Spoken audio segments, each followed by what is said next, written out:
حضرت علامہ صاحب کی شخصیت کوئی تعارف کی محتاج نہیں. ہمارا جو ایشین طبقہ ہے اس کے علاوہ بھی اگر عرب حضرات سے بھی جس سے بھی ملاقات ہوئی ہے حضرت علامہ صاحب کی یا کسی انگریز سے ملاقات ہوئی ہے تو وہ ایک اپنی عجیب تاثر لے کر اس مجلس سے اٹھا ہے. یہاں تک کہ ایک شیخ کے بیانات میں نے خود اپنے کسی ساتھی کے ذریعے سے سنے جو کسی ایمبیسی کا کونسلیٹ تھا کہ اس نے کہا کہ یہ شخص جو میری مجلس سے اٹھ کر گئے ہیں یہ معلوم ہے کون ہے. اس نے کہا کہ میں اچھی طرح جانتا ہوں, میرے تو استاد بھی ہیں, لیکن اس نے کہا کہ نہیں شاید آپ نہ پہچانے ہوں. اس شخص کے بارے میں نے یہ تجزیہ کیا ہے کہ اگر یہ لوہے کو کہیں کہ یہ لکڑی ہے تو وہ اسی مجلس کے اندر اس کو لکڑی ثابت کر کے دکھائیں گے, اور اگر لکڑی کو کہیں لوہا ہے تو یہ لکڑی کو لوہا ثابت کر کے دکھا سکتے ہیں.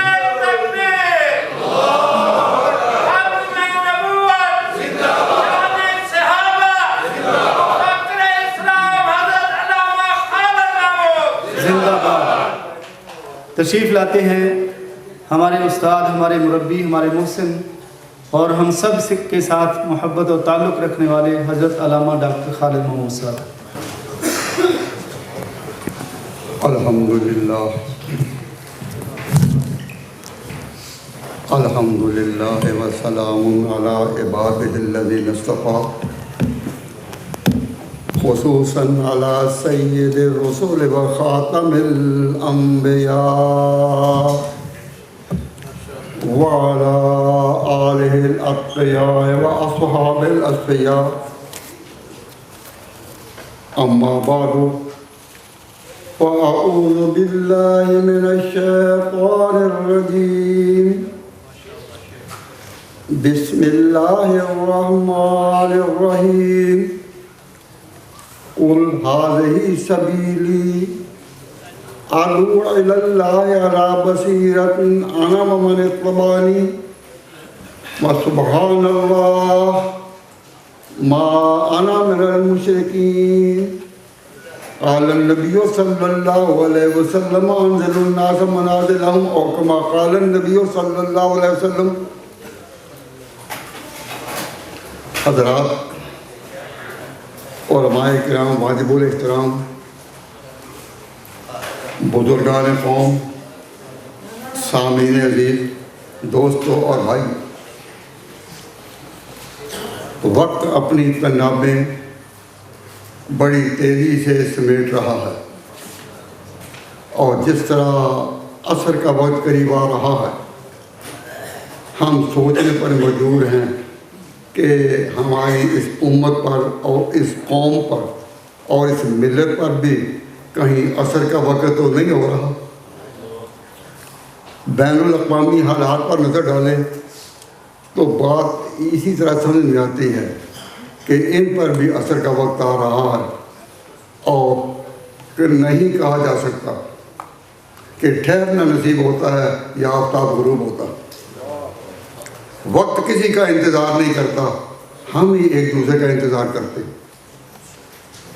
میں اس وقت مختصر ارادہ کر دو بات کروں. باہر کے جو مہمان آئے ہیں ان کا حق ہے تو شاید میں زیادہ تفصیل نہ کر سکوں, لیکن ایک بات کی طرف میں توجہ دلاتا ہوں. ابھی تقریر ختم ہوئی, ابھی ایک تقریر ختم ہوئی اور جو ہی وہ مقرر گئے تو آپ کی نظر تلاش کر رہی کہ اب اس کے بعد کون آئے گا. میں یہ صحیح سمجھا ہوں یا غلط؟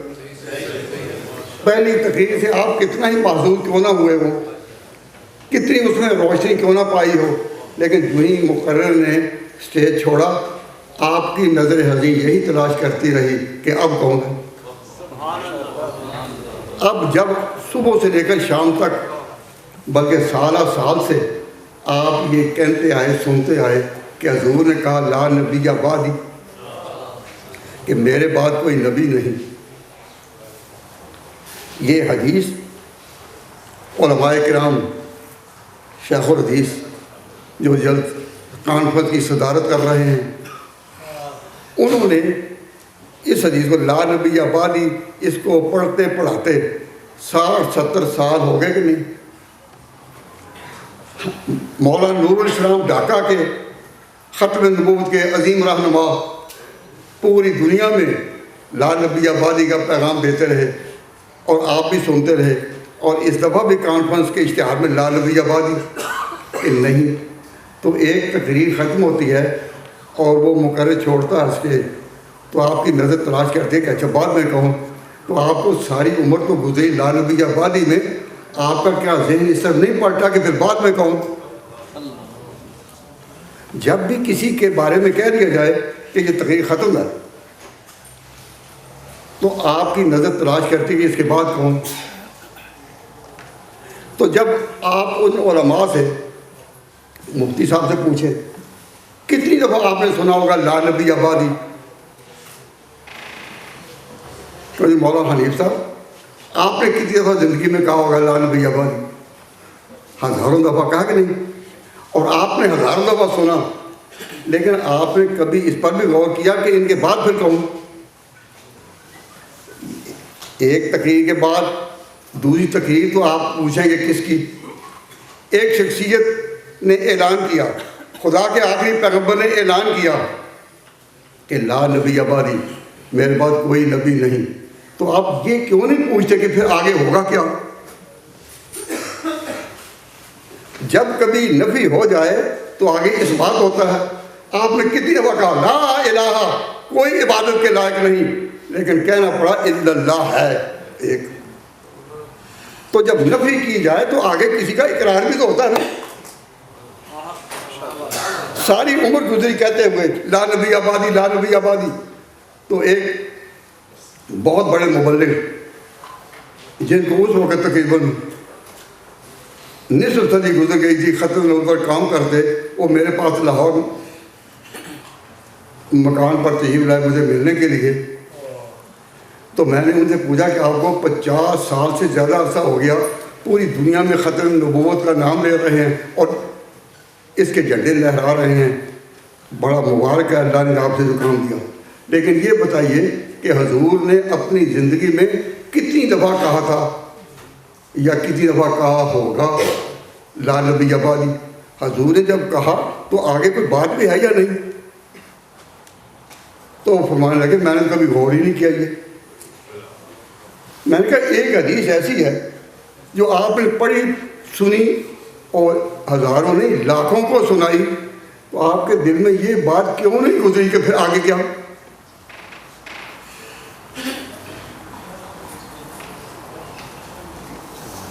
مولانا نور السلام اس بات کی شہادت دیں گے کہ ڈھاکہ میں کتنی دفعہ یہ حدیث علماء کے مجمع میں پڑھی گئی، لیکن اس سے آگے بھی کسی نے کچھ پڑھا؟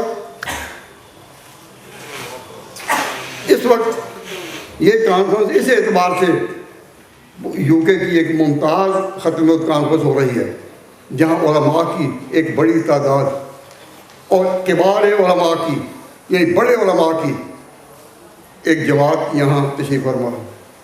ابھی مولانا بگرامی بیٹھے ہیں، معلوم نہیں وہ کس بل بیٹھتے ہیں،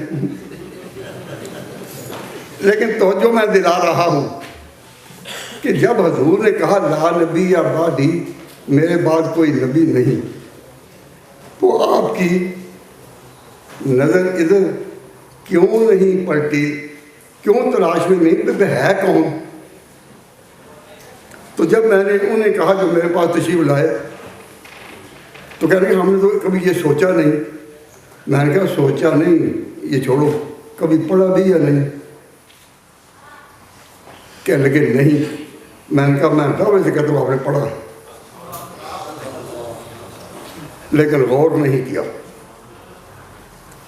میں آج اس کانفرنس میں اس غور کی دعوت دے رہا ہوں، لیکن چونکہ وقت تھوڑا ہے، باہر کے مہمانوں کو ٹائم دینا ہے، تو میں اپنی بات کو لپیٹنا بھی چاہتا ہوں کہ نبی پاک صلی اللہ علیہ وسلم نے اپنی حیات مبارک میں تقریباً 8-9 موقعوں پر مختلف سیاق و سباق میں یہ الفاظ فرمائے لا نبی آبادی، 7-8 موقعوں پر، ایک ہی کنٹیکسٹ میں نہیں، refer to the context, in different context It was expressed by Prophet Muhammad sallallahu alaihi wasallam that there is no prophet to be born after me, la nabi abadi.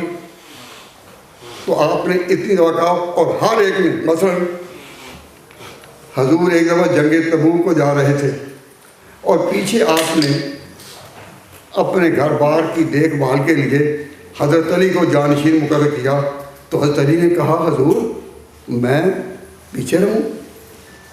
حضرت علی مرزا تو حیدر کرار کہلائے، تو حیدر کرار تو وہی ہے جو میدان جنگ میں بار بار آئے جائے اور اس طرح پلٹتے رہے کہ جس طرح میدان کو اس کی تلاش نہیں، اس کو میدان کی تلاش۔ وہ علی مرزا حیران کہ حضور نے مجھے گھر میں، چونکہ ان کے قریبی رشتہ دار یہی تھے، بال بچوں کی دیکھ بھال کے لیے چھوڑا، تو کہا حضور اتخلفونی فی النساء والصبیان، آپ مجھے بچوں میں چھوڑ کر جا رہے ہیں، عورتوں میں؟ تو حضور نے کہا اما ترضیٰ تکون منی بمنزلۃ ہارون من موسیٰ، کیا تم اس سے راضی نہیں کہ تیری نسبت میرے ساتھ وہی ہے، تیری نسبت میرے ساتھ وہی ہے جو ہارون کی موسیٰ کے ساتھ تھی؟ کیا تو اسے خوش نہیں؟ لیکن اما ترضیٰ تکون منی بمنزلۃ ہارون من موسیٰ الا انہ لا نبی بعدی، مگر ہارون موسیٰ کے بعد پیغمبر ہوا، میرے بعد کوئی پیغمبر نہیں۔ تو ہارون کے قصہ کو بیان کرنے کے بعد کہا لا نبی بعدی۔ ایک دفعہ حضور صلی اللہ علیہ وسلم نے فرمایا کہ مثلی و مثل الانبیاء من قبل کا مثل رجل بنا بیتن، میری اور پہلے انبیاء کی مثال ہے کہ ایک بڑا محل بنا، بڑا محل، اور اس نے اس محل کو بڑا مکمل کیا، اکملہ و اجملہ احسنہ و اجملہ، اور کما قال نبی صلی اللہ علیہ وسلم۔ لیکن ایک اینٹ کی جگہ اس محل میں خالی تھی، تو فرمایا میں وہ اینٹ ہوں جس نے محل کو مکمل کر دیا۔ تو اس وقت بھی آپ نے کہا لا نبی بعدی۔ ایک دفعہ حضور نے فرمایا کہ ان قطعت النبوۃ و رسالہ فلا نبی بعدی و رسول۔ ایک دفعہ اور بھی کہا، اور میں اس وقت ان علماء کے سامنے یہ بات عرض کرتا ہوں آپ سے، آپ سے نے جب کہا کہ ایک تقریر ختم ہوتی ہے تو پھر نظر تلاش کرتی ہے کہ اب کیا ہوگا، تو جب یہ اعلان ہوتا ہے لا نبی بعدی، تو اب کیا ہوگا؟ حضور اس سے غافل نہیں تھے۔ ہم مولوی تو غافل ہو سکتے ہیں کہ مولوی صاحب کو 50 سال لا نبی بعدی کا اعلان کرتے بھی نہیں پتہ چلا کہ حدیث کا مطلب کیا ہے، لیکن پیغمبر غافل نہیں ہو سکتا، غفلت ہم میں آ سکتی ہے۔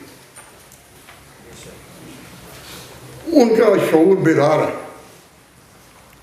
تو میں بتانا یہ چاہتا ہوں کہ حضور صلی اللہ علیہ وسلم نے ایک دفعہ انبیاء بنی اسرائیل کا تذکرہ کیا، تو کرتے کرتے اس طرح بات کہی کہ پھر آپ نے کہا لا نبی بعدی۔ تو کچھ مقامات ایسے حدیث لٹریچر میں ملتے ہیں جس سے پتہ چلتا ہے کہ حضور کی زبان مبارک سے کتنی دفعہ یہ بات کہی گئی۔ اب ایک حدیث میں پڑھتا ہوں، اس میں بھی یہ فرمایا نبی پاک صلی اللہ علیہ وسلم نے کانت بنو اسرائیل تسوسهم الانبیاء کلما ہلک نبی خلفہ نبی وانہ لا نبی بعدی وسط۔ حضور نے فرمایا کہ انبیاء بنی اسرائیل پہلے جو گزرے ہیں، انبیاء بنی اسرائیل جو پہلے آئے، وہ تورات کے مطابق فیصلے دیتے رہے، زمانہ بدلتا رہا، زمانہ پلٹیاں کھاتا رہا، تقاضے مختلف ہوتے رہے، اور انبیاء بنی اسرائیل تورات کے مطابق فیصلے کرتے رہے۔ قرآن پاک میں بھی اس کی تصدیق موجود ہے۔ مفسر قرآن بہتر اس بات کو سمجھیں گے۔ قرآن میں ہے اللہ تعالیٰ انا انزلنا التوراۃ فیہا ھدی و نور، ہم نے تورات میں بھی ہدایت اور نور اتارا تھا، یحکم بہا النبیون، بعد میں آنے والے نبی اسرائیلی اس تورات کے مطابق فیصلے کرتے رہے۔ تو حضور نے یہ جو قرآنی آیت تھی، اس کی روشنی میں حضور نے فرمایا کہ انبیاء بنی اسرائیل انبیاء بنی اسرائیل اس طرح چلتے رہے، کلما ہلاک نبیون، جب کبھی کوئی نبی فوت ہو گیا خلفہ نبیون، تو کوئی نبی جانشین ہوا۔ جب نبی فوت ہو جائے تو پھر جانشین کون ہوتا ہے؟ جزاک اللہ، کیا جواب دیا؟ نبی جب فوت ہو جائے تو جانشین نبی ہوتا ہے۔ تو جب حضور نے کہا کہ میرے جانشین علماء ہوں گے تو پھر کوئی نبی ہو سکتا نہیں؟ سمجھے؟ حضور نے فرمایا کہ میرے وارث ہوں گے علماء، تو پہلے تو کیا ہوتا تھا؟ کلما ہلک نبی خلفہ نبی۔ تو حضور کے بعد اگر کسی نبوت کا کوئی تصور بھی ہوتا تو حضور کہتے کہ میرے وارث علماء ہوں گے۔ تو قادیانی کہہ دیتے ہیں کہ جی علماء ایسے ہی ہیں کہ وہاں نبی کو بھی نہیں چلنے بتانے دیا، ہمارا نام آ گیا۔ اب علماء نے زبردستی حضور سے یہ بات کہلوائی تھی نہ، حضور نے خود کہا تھا کہ علماء میرے وارث ہوں گے۔ تو جو علماء سے نفرت پھیلانے والے آتے ہیں وہ کہتے ہیں نہیں جی انہوں نے بھی حضور کو مجبور کر دیا، ورنہ گنجائش تو تھی۔ توبہ توبہ، ایسا عقیدہ ہو سکتا ہے؟ تو میں توجہ دلا رہا ہوں کہ حضور نے جب یہ حدیث پڑھی نا، کانت بنو اسرائیل، کہ بنو اسرائیل میں نبیوں پر نبی آتے رہے، وارث آتے رہے، لا نبی بعدی، میرے بعد کوئی نبی نہیں، وستکونوا خلفاء، اب نبیوں کی بجائے خلفاء ہوں گے، نبوت کی بجائے خلافت ہوگی۔ تو حضور نے خود فرما دیا کہ جس طرح ایک مقرر جائے اور دوسرا آئے، تو کہتے ہیں اب یہ، تو حضور نے خود فرما دیا کہ جب نبوت کے بعد اور کوئی نبی نہیں تو اب ہوگا کیا؟ بولیے، سو تو نہیں رہے؟ تو خلافت کے بعد میں آپ بالکل چپی ہو گئے کہ جب نبوت اب ختم ہو گئی، کسی کو نہیں ملے گی، اب ہوگا کیا؟ حضور نے خود فرمایا ستکونوا خلفاء، خلفاء ہوں گے۔ تو معلوم ہوا کہ نبوت کے بعد درجہ کس کا ہے؟ خلافت کا۔ اور لا نبی بعدی، اس کو سمجھنے کے لیے آگے خلافت کو ساتھ جوڑا جائے گا یا نہیں؟ صحابہ نے جب یہ سنا کہ حضور نے نبوت کے بعد جو خلافت کو جوڑا ہے کہ نبوت کے بعد اب خلافت ہوگی، تو انہوں نے سوال کیا حضور ماذا تأمرنا، ہمیں حکم دیجیے۔ آپ نے فرما تو دیا کہ ختم نبوت کے بعد اب خلافت ہوگی، فرما تو دیا، لیکن ہمیں کیا حکم ہے؟ تو حضور نے فرمایا فو ببیعت الاول فالاول او کما قال، کہ فو ببیعت الاول، کہ جو پھر پہلا خلیفہ ہوگا اس سے وفا کرنا، اس سے وفا کرنا۔ تو اگر حضور کے بعد کسی ایسے خلیفہ کی خلافت کا اندیشہ ہوتا جس نے خلافت پر غصب سے آنا ہے یا ظلم سے آنا ہے، تو حضور وفا کی تعلیم دیتے؟ حضور کا فو ببیعت الاول، کہ میرے بعد جو بھی جانشین ہوگا پہلا، اس سے وفا کرنا۔ معلوم ہوا پہلے کے بے وفا ہونے کا تصور بھی نہیں تھا۔ یہ بات حاشیے خیال میں بھی نہیں گزری کہ جو پہلا ہوگا وہ غاصب اور ظالم بھی ہو سکتا ہے، معاذ اللہ۔ آپ نے فرمایا فو ببیعت الاول فالاول، اور اس کے بعد بھی جو پہلا ہوگا۔ تو حضور نے نہیں چاہا کہنا کہ دوسرا، کہ اس کے بعد دوسرا کھانا نہیں، پہلے کے بعد جو پہلا ہوگا۔ معلوم ہوا عمر کو حضور اسی درجے میں رکھنا چاہتے تھے کہ دوسرے کا نام بھی اس پر نہ ہے، اس کو بھی پہلا ہی کہا کہ وہ پہلے کے بعد پہلا۔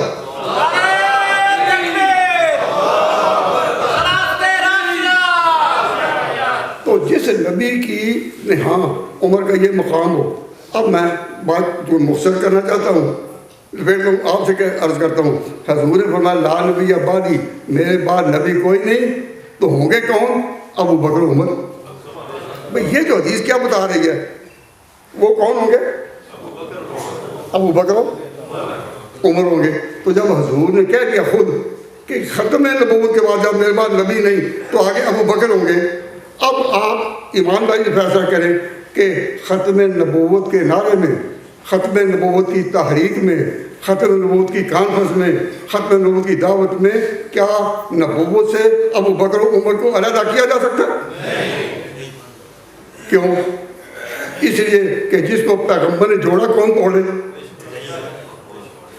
آپ بتائیں، میں علماء سے پوچھتا ہوں کہ خلافت اور نبوت کو میں جوڑ رہا ہوں یا خود حضور نے جوڑا؟ پتہ صاحب آپ اللہ کے دین کے گواہ ہیں، اللہ کے دین اور ایک حضور کی امت بیٹھی ہے، ان کے سامنے علماء سے میں درخواست کرتا ہوں وہ حق کی شہادت دیں کہ ختم نبوت کے ساتھ ابو بکر کو عمر کو جوڑا کس نے؟ خود پیغمبر نے یا میں نے جوڑا ہے؟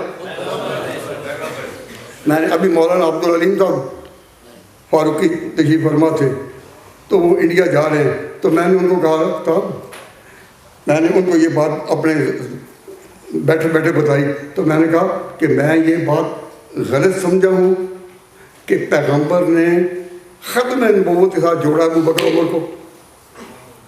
کہتے ہیں نہیں۔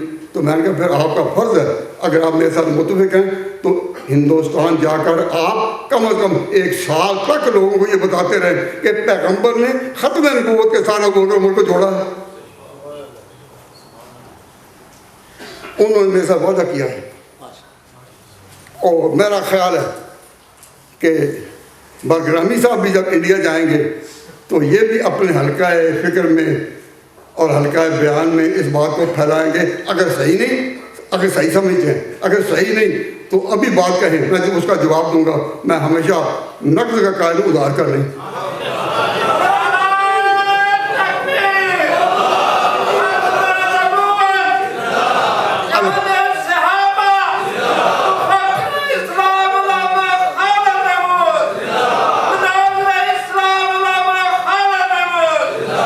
اب انہوں نے بھی، مولانا برگرامی نے بھی، اللہ تعالیٰ ان کو صحت دے، آپ کے دے، وعدہ کیا ہے کہ میں بھی جا کر دہلی سے لے کر جہاں تک جانے کا موقع ملے یہی میں بات کہوں گا۔ حق کے راہ کو الاپنے والے، حق کے راہ کو الاپنے والے حضرت مولانا نور الاسلام ڈھاکہ کے وہ بیٹھے ہیں۔ میں انڈیا کا وعدہ تو ان سے نہیں لیتا، لیکن بنگلہ دیش کا تو لے سکتا ہوں نا۔ کبھی ہم بھی تم بھی تھے آشنا، تمہیں یاد ہو کہ نہ یاد ہو، ہم کبھی اکٹھے بھی رہے ہیں ایک جگہ میں، کبھی ہم بھی تم بھی تھے آشنا، تمہیں یاد ہو کہ نہ یاد ہو۔ میں اس یاد کو دہراتے ہوئے بات کرتا ہوں، آپ سے عرض کرتا ہوں بھائی یہ میرے لیے نہیں، آپ حق کے لیے خدا گواہ بنا کر کہیں اس مجلس میں کہ ختم نبوت سے ابو بکر و عمر کو جدا کیا جا سکتا ہے؟ حضور نے جب کہا لا نبی بعدی تو آگے پتہ کن کا دیا؟ انہی کا، خوب بیعت الاول والاول۔ تو علماء کی تسلی کے لیے ایک بات عرض کرتا ہوں کہ کئی لوگ اسٹیج پر آتے ہیں تو حدیثیں پڑھ جاتے ہیں، تو لوگ بعد میں پوچھتے ہیں حدیث کہیں ضعیف تو نہیں؟ کہیں حدیث کوئی ضعیف تو نہیں کہ حضور نے جب جوڑا ہے تو یہ حدیث کہیں ضعیف تو نہیں؟ علماء سے ڈر لگتا ہے نا۔ تو میں پورے شرح صدر سے کہتا ہوں کہ یہ حدیث صحیح مسلم میں ہے، جو صحیح بخاری کے ساتھ برابر کی کتاب ہے۔ میں کسی ضعیف حدیث سے کتاب نہیں پڑھ رہا، حدیث پڑھ رہا، صحیح مسلم میں۔ اور اس کے جو مختلف طرق ہیں اس پر بھی الحمدللہ میں گفتگو کر سکتا ہوں کہ لیکن حدیث میں حضور نے جوڑا یا نہیں؟ ابھی میں یہ بات کہہ ہی رہا تھا کہ مولانا مفتی صاحب نے ایک رکا دیا اور میری بات کو انہوں نے کاٹنے کی کوشش کی۔ میں کوئی ان کا گلہ نہیں کر رہا، کہاں میری بات کو کاٹنے کی کوشش کی کہ جی اگر ابو بکر و عمر کو خلافت علیحدہ نہیں کیا جا سکتا تو تحریک ختم نبوت میں پاکستان میں یہ منوانے میں کہ قادیانی غیر مسلم اقلیت ہیں، ہمارے بزرگوں نے اس وقت ان کو ساتھ کیوں لیا تھا جو ابو بکر کو نہیں مانتے؟ اگر ابو بکر عمر ان کا حصہ ہیں، اگر ختم نبوت کے ساتھ ان کا تعلق ہے، اس کے بغیر ختم نبوت کا مضمون پورا نہیں ہوتا، تو پھر اس وقت ان کو ساتھ کیوں لیا تھا؟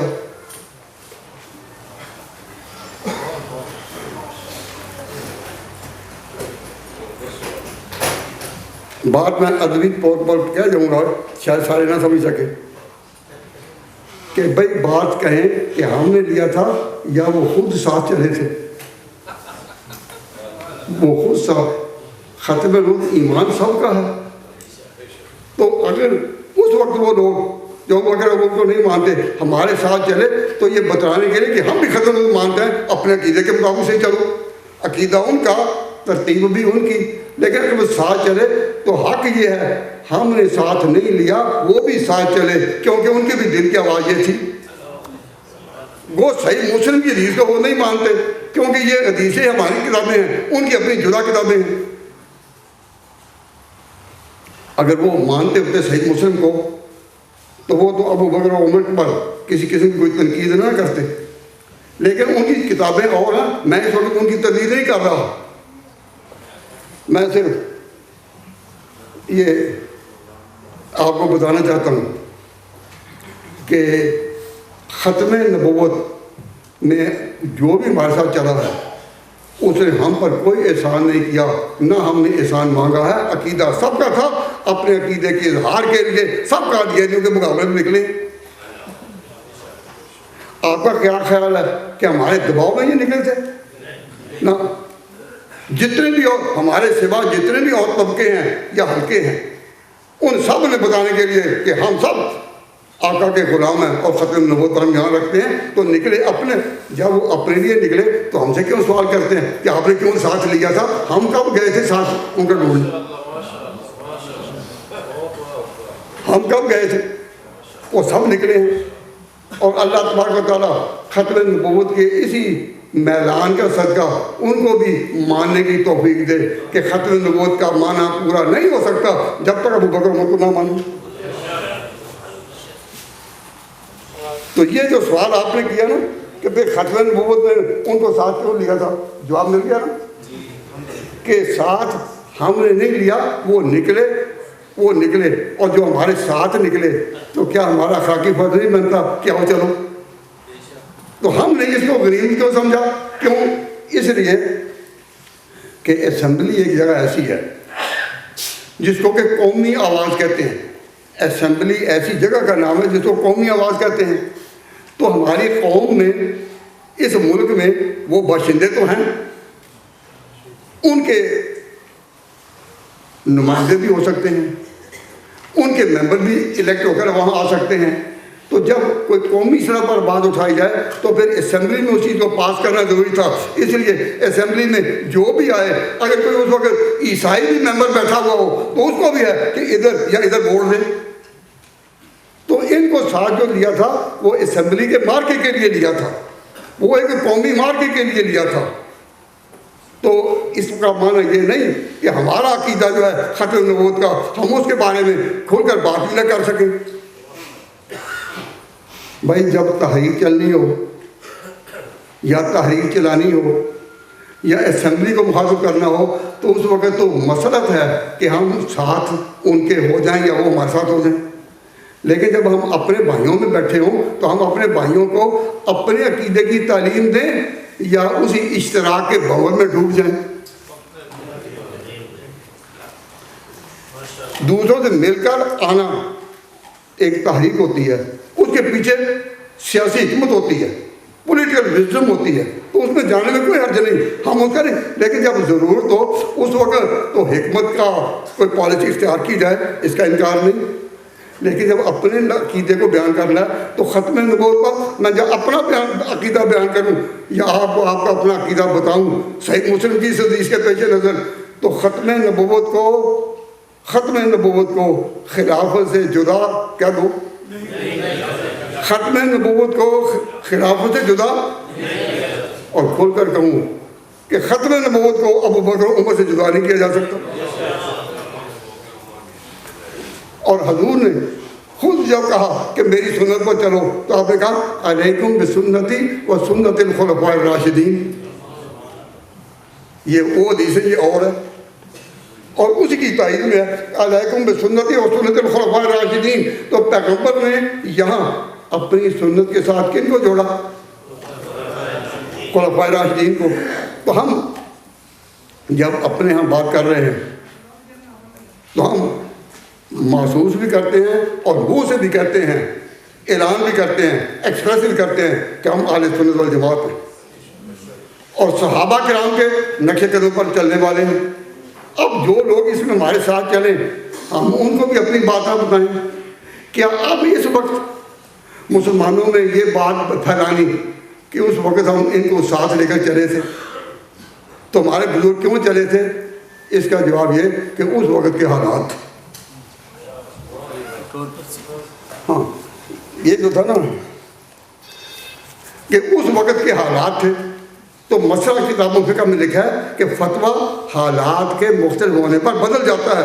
جب اسمبلی میں پیش ہونا ہو، جب سرکار برطانیہ کی ہو یا سرکار ایک قومی سطح کی ہو یا انڈیا کی بات ہو یا پاکستان کی، تو ساتھ لینے میں جو حکمت تھی اب وہ یہاں حالات نہیں۔ تو حالات مختلف ہو جائیں تو فتویٰ مختلف ہوتا ہے۔ فتویٰ تختلف باختلاف الازمان، زمانے بدلیں فتوے بدلتے ہیں۔ ایک بچہ تھا اور میں نے کسی مجلس میں کہہ دیا کہ یہ بیٹا ہے، یعنی اس کا باپ تھا۔ زمانہ گزرتا گیا، وہ بیٹا بڑا بھی ہو گیا اور اس کا بھی ایک بچہ اس کے ساتھ تھا، سر پر ہاتھ رکھا ہوا تھا۔ تو میں نے اسی کو، جس کو میں نے کہا تھا نا کہ یہ بیٹا ہے، تو میں نے کہا یہ باپ ہے۔ تو جب کہا تھا بیٹا ہے وہ بھی ٹھیک کہ بیٹا تو اس کا تھا، اور جب میں نے کہا یہ باپ ہے تو باپ اس کا ہے جس کے سر پر ہاتھ رکھا ہوا۔ تو اگر ایک ہی شخص پر باپ کا بھی اور بیٹے کا لفظ بھی آ سکتا ہے تو ہم نہیں کہہ سکتے کہ اس وقت جو ہم نے ساتھ لیا تمہارے کہنے پر یا وہ خود ساتھ چلے، اس وقت کا تقاضا تھا، اس وقت کے حالات تھے۔ اب اللہ تعالیٰ نے فضل فرمایا اور وہ منزل گزر چکی۔ اب ہم اپنے بھائیوں کو اسی انتظار میں کہ اس وقت ساتھ چلے تھے اور کہ اپنا عقیدہ بیان ہی نہ کریں۔ میں نے جو عقیدہ بیان کیا ہے اللہ کو گواہ کر کہتا ہوں کہ اہل سنت والجماعت کا 1400 سال کا سرمایہ میں نے آپ کے سامنے 2 لفظوں میں رکھ دیا۔ اور کتاب اعلام، یہ میری کتاب ہے عقیدۃ الاعلام۔ اس میں لکھا ہے کہ قرآن و حدیث، رشد راشدین، ائمہ اربع اور تاریخ امت کی روشنی میں کفر اسلام کے حقیقی فاضلوں پر علماء کے 1400 سال کا سرمایہ۔ یہ 1400 سال کا سرمایہ ہے اور میں پوری دنیا میں یہ کتاب جہاں جہاں بھی ہے وہاں کے علماء کی نظر سے گزری، اور اب تک الحمدللہ اس بات کا انکار کسی نے کیا کہ ختم نبوت کا جوڑ بولو خلافت سے ہے، اور ہم ختم نبوت پر چل نہیں سکتے جب تک ان کو نہ مانیں۔ اب ان لوگوں میں پروپیگنڈا کرنا کہ ہمارے بزرگ ان کو ساتھ لے کر چلے تھے، بھائی اس زمانے کے تقاضے اور تھے، اس زمانے کے تقاضے اور ہیں۔ میری بات سے تنگ نہیں، میں اب ان کی بات کا جواب دے دیا، اب انہیں وہ بات تو پلٹی۔ ایک اور بات، یہ کسی کا سوال آیا، یہ سوال ہے کہ مدعا کے متعلق کچھ بیان کر دیں۔ ہم یہاں ختم نبوت کی کانفرنس کر رہے ہیں کہ مدعا کرنے آئے؟ عجیب بات ہے۔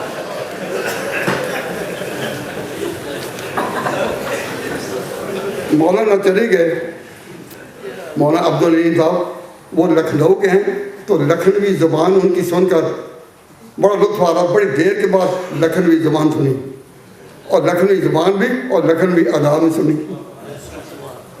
زبان بھی ان کی تھی اور ادا بھی ان کی تھی۔ لیکن تو میرے ذہن میں اس کی روشنی میں جواب آ رہا ہے۔ ٹائم کیا ہوا ہے؟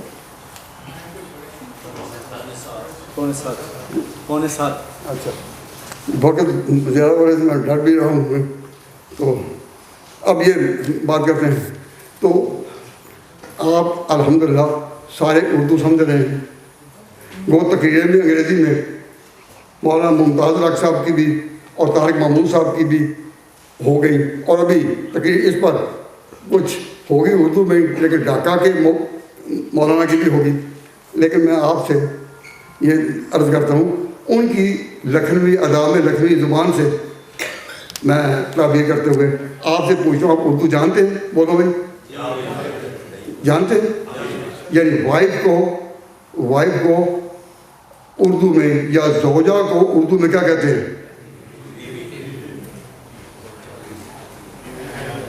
اب تو کہہ دو وہ سن تو نہیں، وہ لوگ ڈرتے ہیں، اور کس سے نہیں ڈرتے، اسی سے ڈرتے ہیں۔ تو بیوی کو کہتے ہیں رفیقہ حیات، کیا کہتے ہیں؟ نہیں کہتے؟ یہ سنا ہے کہ نہیں؟ اردو والے، دہلی کی زبان والے کوئی رفیقہ حیات بیوی کو کہتے ہیں یا نہیں؟ تو رفیقہ حیات کا معنی کیا ہے؟ کہ جو بیوی ہے وہ زندگی بھر کے لیے بیوی ہے، جو بیوی ہے وہ زندگی بھر کے لیے بیوی ہے۔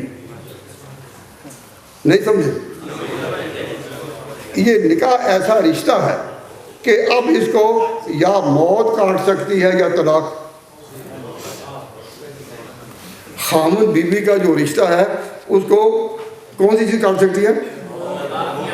یا موت یا طلاق، اور تو نہیں، اسی لیے اس کو کہتے ہیں پوری رفیقہ حیات۔ تو آپ نے بیوی کا ترجمہ کہیں بھی سنا کہ رفیقہ دو رات؟ جو بیوی ہے وہ حیات کی بیوی ہے، دو رات کی تو نہیں۔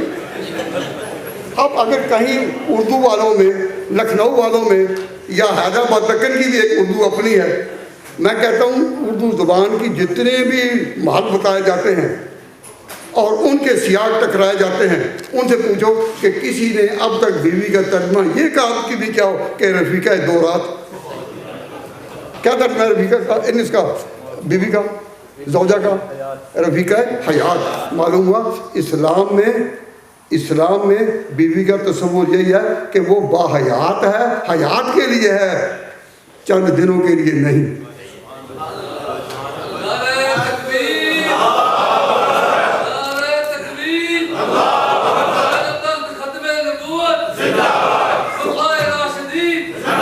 تو اب جب کبھی بھی کسی سے یہ زن ممتوع جو متع میں آئی عورت ہے اس کا لفظ سنیں تو آپ اتنا ہی کہہ دیں کہ بھائی اس کو بتاؤ اردو میں کیا کہتے ہیں۔ وہ مجبور ہوگا کہنے کا کہ وہ رفیقہ حیات۔ تو آپ کے رفیقہ حیات کیا وہ ہو سکتی ہے جو رفیقہ دو رات ہو یا رفیقہ چند رات ہو؟ کیوں جی؟ نہیں۔ تو اب ایسے وقت میں میں اپنے معلومات کی حد تک بات کرتا ہوں، پتہ نہیں خالص یہ کہ انگلینڈ میں متع کی بعض اخباروں میں ہم نہیں لائے، ہم میں سے اگر کسی کا کوئی مضمون آیا ہے تو میں جس مضمون سے زیادہ متاثر ہوا وہ قاری عبدالرشید صاحب کا مضمون ہے اور وہ یہاں بیٹھے، اتنا کمپریہنسو تھا کہ تفصیل نہیں لیکن اتنا کہ انہوں نے وہ مضمون دیا، جواب میں انہوں نے ابتدا نہیں کی۔ ابتدا کنہوں نے کی؟ میں نام نہیں لکھ رہا تھی، پھر کہا یوں کہتا ہوں اہل متع نے۔ ابتدا کنہوں نے کی؟ اہل متع نے، اور جواب کنہوں نے دیا؟ منکرین متع نے۔ وہ منکر متع بیٹھے۔ اب یہ ذرا غور کریں، انہوں نے جب سوال کیا تو آپ ہی بتائیں کہ اس ملک میں فضا ایسی ہے کہ یہاں متع کے مطلب چھیڑا جائے؟ تو انہوں نے کیوں چھیڑا؟ ہماری مخالفت میں نہیں، ان نوجوانوں کو خوش کرنے کے لیے کہ جو گرل فرینڈ اور بوائے فرینڈ کے تصور کے لیے جھک رہے ہیں، اور کہا ہے کہ گرل فرینڈ اور بوائے فرینڈ کا جو نظریہ ہے اس میں آنے والوں تمہارے لیے بڑا موقع مل گیا۔ تو ان کے لیے انہوں نے بات چھیڑی ہے۔ تو میں آپ سے یہ کہنا چاہتا ہوں کہ اس کے مقابلے میں آپ قومی سطح میں چاہیں گے کہ اس قسم کی بحثیں چھڑی جائیں؟ تو جب متع کی بحث اس ملک میں چھڑی ہوئی ہے تو ایسے ماحول میں یہاں جو مبلغ آئے ختم نبوت کے، وہ اگر اعلان کریں کہ ہم نے حضرت ابوبکر و عمر کے نہ ماننے والوں کو ساتھ لے کر چلنا ہے، تو ہم پوچھ سکتے ہیں کہ کیا یہ ایسے وقت میں آپ کو بات کرنے کی ضرورت تھی جبکہ متع کے ساتھ اخباروں میں بیانات دیے جا رہے تھے؟ وہ شاخ گل پہ دمدموں کی دھن تراشتے رہے، وہ شاخ گل پہ دمدموں کی دھن تراشتے رہے، نشیمنوں سے بجلیوں کا کارواں گزر گیا۔ اہل سنت کے عقیدے کو جھٹکا دینے کے لیے بجلی کا کارواں آیا اور اس طرح سے چلا، تو بجائے اس کے کہ اپنے عقیدے کا وہ تحفظ کریں۔ یہ بات آپ کبھی کسی جلسے میں سنیں کہ اس وقت ابو بکر عمر کے منکروں کو ہم ساتھ لے کر چلے تھے، اب بھی لے کر چلیں گے، تو آج اس جملے کی تردید کریں گے یا تائید؟ ایسی اس کی تردید کریں۔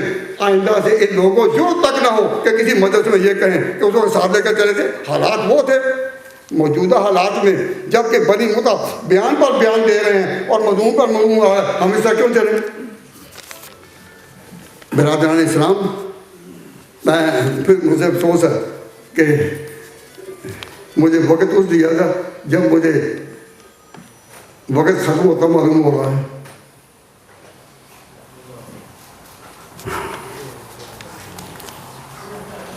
مجھے یہ جو تصور ہوتا ہے کہ اب ختم، در مجل سے ختم ہونے کی مدد کے بارے میں کہتا ہوں، در مجل سے کہ یاراں شرب مدام کردن چوں نوبت بماشر آتش بجام کردن، آتش بجام کردن۔ سو اس بات کو سمجھے۔ میں اس آیت کا ترجمہ تھوڑا سا بیان کر کے بات اجازت چاہوں گا، اور مہمانان گرامی سے یا بل گرامی سے معذرت کروں گا، وہ یہ کہ اللہ تعالیٰ نے حضور کو کہا، قل، اے میرے محبوب، اے میرے پیغمبر، خاتم النبیین کو کہا، قل ھذی سبیلی، یہ میری راہ ہے، ادعو الی اللہ، میں دعوت دے رہا ہوں، یہ دعوت کا کام جو ہے میں دعوت دے رہا ہوں، ادعو الی اللہ، میں اللہ کی طرف بلا رہا ہوں، علی بصیرت، بصیرت سے، انا و من اتبعنی، ادعو الی اللہ علی بصیرت انا و من اتبعنی، میں بصیرت کے ساتھ میں دعوت دے رہا ہوں۔ تو یاد رکھو کہ حضور پر اللہ تعالیٰ نے یہ حکم کب دیا؟ حضرت شیخ الحدیث فرمائیں، اللہ نے جب اپنے پیغمبر کو حکم دیا، قل، اے پیغمبر کہہ دو، ھذی سبیلی، یہ میری راہ ہے، میری سبیل ہے، یہ سبیل مصطفیٰ ہے، یہ سبیل مصطفیٰ ہے، میں اس طرف دعوت دے رہا ہوں اللہ کی طرف، انا و من اتبعنی علی بصیرت، بصیرت کے ساتھ۔ تو یہ کب کہا ہے؟ اللہ تعالیٰ نے کب کہا تھا؟ اللہ تعالیٰ نے یہ کہا تھا، سنو، جب حضور مکہ میں تھے، نہیں سمجھے؟ جب حضور مکہ میں تھے تو سوسائٹی پر غلبہ کن کا تھا؟ بولو، مشرکین کفار کا۔ جب حضور مکہ میں تھے اور غلبہ تھا کفار و مشرکین کا، اس وقت اللہ تعالیٰ نے حضور کو کہا کہ اے میرے محبوب، ان کو کہہ دیں، آپ لوگوں کو اعلان کر دیں کہ ادعو الی اللہ، کہ میں خدا کی طرف دعوت دے رہا ہوں بصیرت کے ساتھ، میں اور میرے پیرو۔ تو اس سے پتہ چلا کہ جب تم ایسے ملک میں ہو جس میں اکثریت دوسرے عقیدے والوں کی ہو، حضور کے ساتھیوں کی ایک مختصر تعداد تھی، لیکن دوسرے عقیدے والے جو تھے وہ بہت تھے۔ آپ کس ملک میں ہیں؟ آپ اس ملک میں ہیں جس میں مسلمانوں کی تعداد بڑی تھوڑی ہے، اور زیادہ تعداد کن کی ہے؟ غیر مسلمین کی۔ آپ اس میں ہیں، تو آپ پر مکے کے اس وقت کے ارشاد الہی، مکہ میں اللہ تعالیٰ نے ضرور کہا کہ آپ کہہ دیں کہ میں بصیرت کے ساتھ۔ تو اب ان ملکوں میں بصیرت کی ضرورت ہے، بصیرت کی یا جوش کی؟ مسلمانوں نے جوش کب دکھایا؟ کہو مدینہ میں۔ مسلمانوں نے جوش کہاں دکھایا؟ مدینہ میں۔ جنگیں کہاں لڑی؟ مدینہ میں۔ بدر کا مارکا کہاں ہوا؟ مدینہ میں۔ احد کا مارکا کب لگا؟ مدینہ میں۔ احزاب کے لشکر کہاں جمع ہوئے؟ مدینہ میں۔ لیکن حضور نے مکہ میں جہاں پر وہی لوگ تھے 13 سال گزارے، 13 سال آپ نے گزارے۔ تو 13 سال میں جو انہوں نے وہاں گزارے، تو حضور نے کس طرح جوش میں گزارے یا بصیرت میں؟ بصیرت کہتے ہیں ڈیپ تھنکنگ، ڈیپ تھنکنگ، ہر بات کے لیے سوچ کر قدم اٹھاؤ اور بصیرت حاصل ہو۔ اب اس ملک میں آپ اپنے مسائل جو مسلمانوں کے ہیں وہ بصیرت سے حاصل کریں گے یا جوش سے؟ اب یہ فیصلہ آپ کریں کہ اگر آپ کو اپنی سوسائٹی میں، اپنے کلچر میں یا اپنے حلقوں میں کئی ایسے لوگ ملے جو بصیرت اور شعور کی بات ہی نہ کریں، کوئی سوچنا شروع نہ کریں اور اس طرح بات جوش میں کریں کہ دوسروں کہیں کہ آ گئے کون عاشق آ گئے ہیں، عاشق آ گئے ہیں۔ یہ جو نعتیں ہیں، نعتیں ایمان کو تازہ کرنے کے لیے ہیں، ایسا جوش پیدا کرنے کے لیے نہیں کہ جس سے ہوش لٹ جائے۔ نعتیں جو ہیں وہ ایمان کو تازہ کرتی ہیں، لیکن جو ادائیں ہیں اس کے لیے اور جو چیخیں ہیں اور اس کے لیے جو مختلف نقشے ہیں یہ جوش پیدا کرتے ہیں۔ تو آپ بتائیں کہ اس ملک میں بصیرت کی زیادہ ضرورت ہے یا عاشقوں کی؟ اب یہ ہمارے اس ملک میں جس میں کہ تھم تھم کر اور سوچ سوچ کر قدم رکھنا چاہیے ہر بات میں، قل ھذہ سبیلی، پیغمبر کہہ دو یہ میری راہ ہے، ادعو الی اللہ علی بصیرۃ انا ومن اتبعنی، میں بصیرت کے ساتھ دعوت دوں گا۔ تو پیغمبر کی سنت خاص طور پر ایسی آبادی میں جہاں اکثریت غیر مسلموں کی ہو، بصیرت کی ضرورت ہے کہ نہیں؟ اب یہاں اگر کوئی جلسہ ہو تو کوئی مسلمان اتنے جوش میں کہے میں جان دے دوں گا، میں جان دے دوں گا، اور یہاں کوئی لڑائی کا میدان لگا ہوا۔ تم ان ملکوں میں داخل ہوئے پاسپورٹ سے، اور پاسپورٹ سے جو بھی داخل ہوا وہ سلو کے ساتھ داخل ہوا ہے، وہ جان دینے کے لیے نہیں۔ میں ان کی جان کو کوئی واپس نہیں کر رہا لیکن میں اپنا تبصرہ تو کرنے کا حق ہے نا مجھے کہ جان دے دیں گے۔ مجھے ایک چھوٹا سا واقعہ یاد آیا، جب جرمنوں میں اور ان میں سیکنڈ گریٹ ورلڈ وار تھی، تو ان کے اس وقت کے وزیر اعظم تھے مسٹر چرچل۔ تو چرچل نے اپنے وقت میں جب کوئی فوجیوں کو ریکروٹ کرنا تھا، لوگوں کو شامل کرنا تھا، تو کچھ فوجی آئے جو کینڈیڈیٹ تھے، تو انہوں نے اس نے یا ان کے ساتھی نے جو ریکروٹ آئے نا، تو ان سے ایک سے پوچھا کہ بھائی تو فوج میں آنے کے لیے اپلیکینٹ کیوں ہے؟ یہ انٹرویو میں پوچھا۔ اس نے پہلے سوچا ہوا تھا کہ جواب میں ایسا کہ نہ ہو ہی نہ سکے، اور کہتی چرچل نے پوچھا یا اس کا جو ریپرزینٹیو تھا اس نے سوال کیا کہ بھائی بیٹا تم جو فوج میں بھرتی ہونے کے لیے اپنے آپ کو پیش کر رہے ہو یہ کس لیے؟ تو اس نے سوچا ہوا جواب دیا، میرا دل چاہتا ہے کہ میں اس زمین کے لیے جو میرے وطن کی زمین ہے جان قربان کر دوں، میں اس زمین کے لیے جان قربان کر دوں۔ تو چرچل بڑا دانائے راز تھا، اس نے اس ساتھی کو کہا جو انٹرویو لے رہا تھا کہ اس کو ابھی سے علیحدہ کر دو، یہ ہمارے لائق نہیں۔ پوچھا کیوں؟ کہا کہ جب یہ کہتا ہے کہ میں اس زمین پر جان قربان کر دوں تو اس زمین پر جان قربان کر کے ہم کو کہاں یہ چھوڑ جائے گا؟ ہمیں تو وہ فوجی چاہیے جو کہے کہ میں بچاؤں گا اس زمین کو، اور جو کہے میں اس زمین پر جان قربان کر کے ہمیں کس کے سپورٹ کرے گا؟ یہ فوجی۔ ایسے فوجی اگر ہمارے پاس ہوں، جس طرح کہ ہماری ملت میں آج کل عاشق ہے کہ جہاں کہیں حضور کی صفت و ثنا کا موقع کہتے عاشق آ گئے، عاشق آ گئے، اور ہمیں کہا جاتا ہے یہ بزرگوں کو مانتے ہی نہیں۔ تو میں اپنی صفائی کے لیے تو نہیں کہہ رہا، لیکن اس ملک میں آپ نے اپنی سوسائٹی کو چلانا عاشق بن کر ہے یا بصیرت کے ساتھ؟ قرآن کیا کہتا ہے؟ اور یہ آیت علی بصیرت کہاں اتری؟ کہو مکہ میں۔ کہاں اتری؟ اور سورہ یوسف کے آخر حصے میں ہے۔ تو پیغمبر کا تو ارشاد ہے کہ حالات کا رخ کرو۔ حضور نے فرمایا انزل الناس منازلہم، کہ جس درجے میں لوگ ہو وہ بات ان کو سکھاؤ۔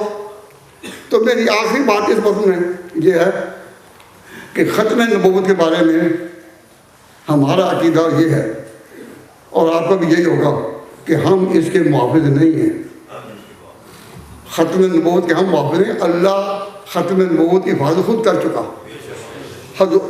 سارے لوگ جھوٹا نبوت کا دعویٰ کر دیں، حضور کی ختم نبوت پر کوئی زد نہیں پڑتی، کوئی نہیں پڑتی۔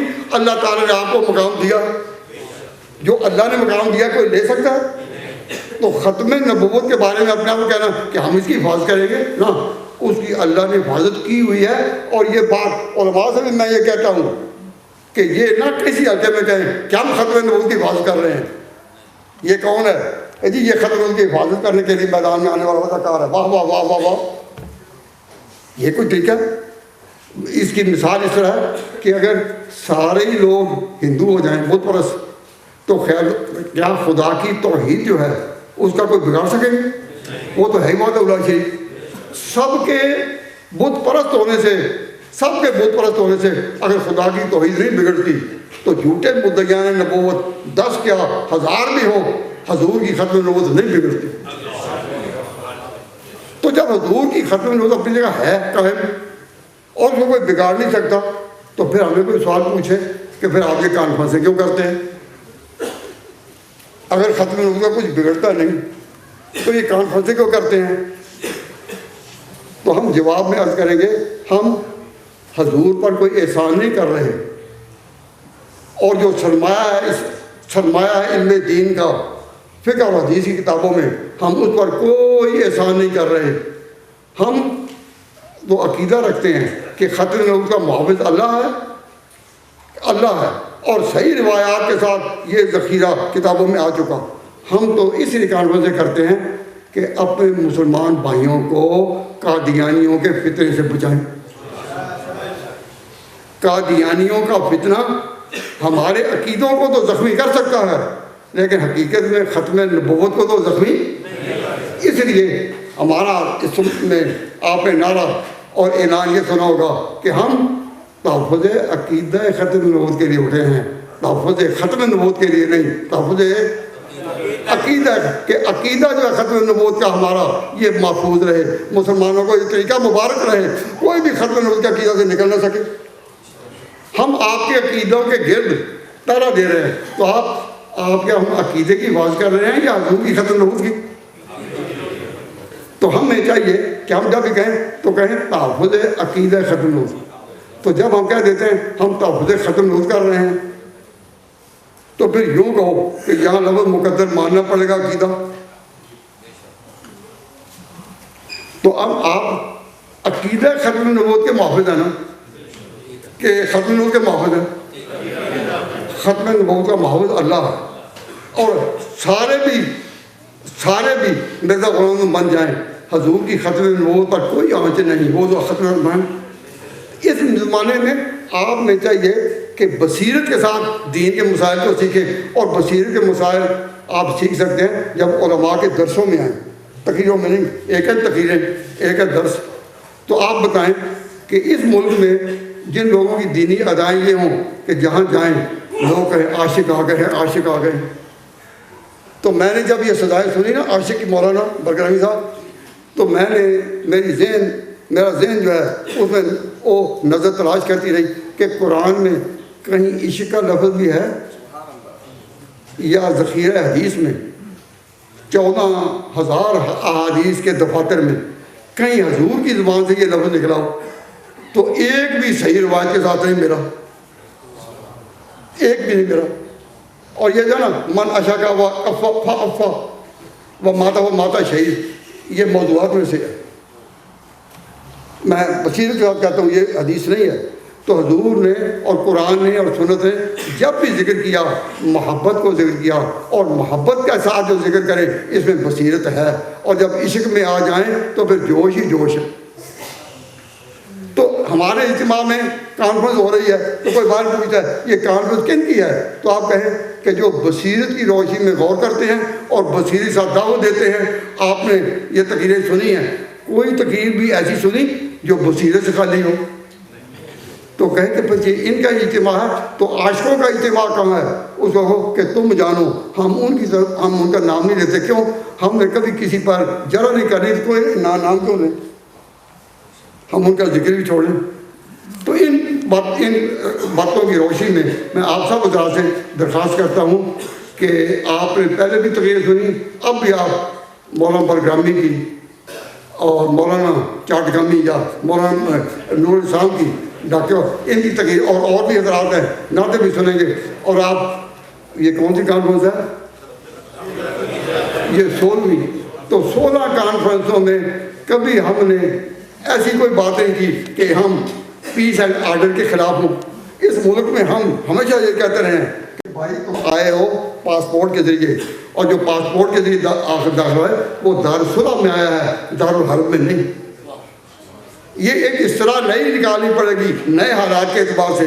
لیکن پیس اینڈ آرڈر اور اس ملک کے وہ قوانین، ملک کے وہ جو ہمیں دین کے راستے میں رکاوٹ نہیں بنتے، ہم ان کا احترام کرتے ہیں اور ہم اپنے دین پر قائم رہیں. اس کے لیے ملک کے قوانین ہمیں اجازت دیتے ہیں.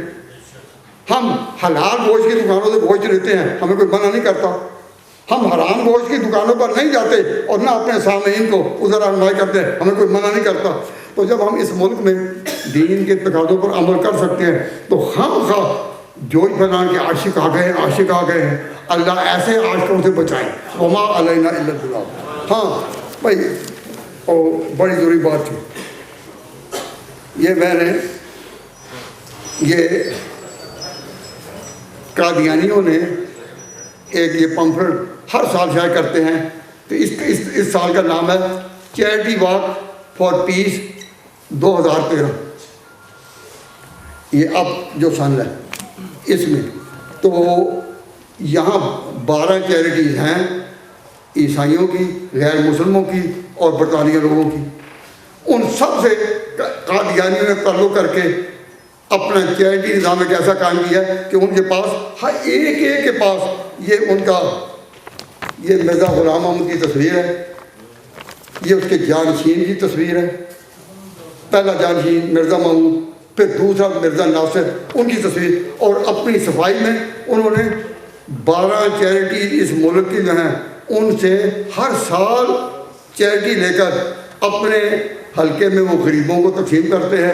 اور یہ انہوں نے سالانہ 1 2 3 یہ تقریباً یہ 11 سال کی رپورٹ پیش کی ہے کہ اس سال اتنے لاکھ پاؤنڈ، اس لاکھ اتنے ہم نے اکٹھے کیے اور پھر مستحقین میں دیے.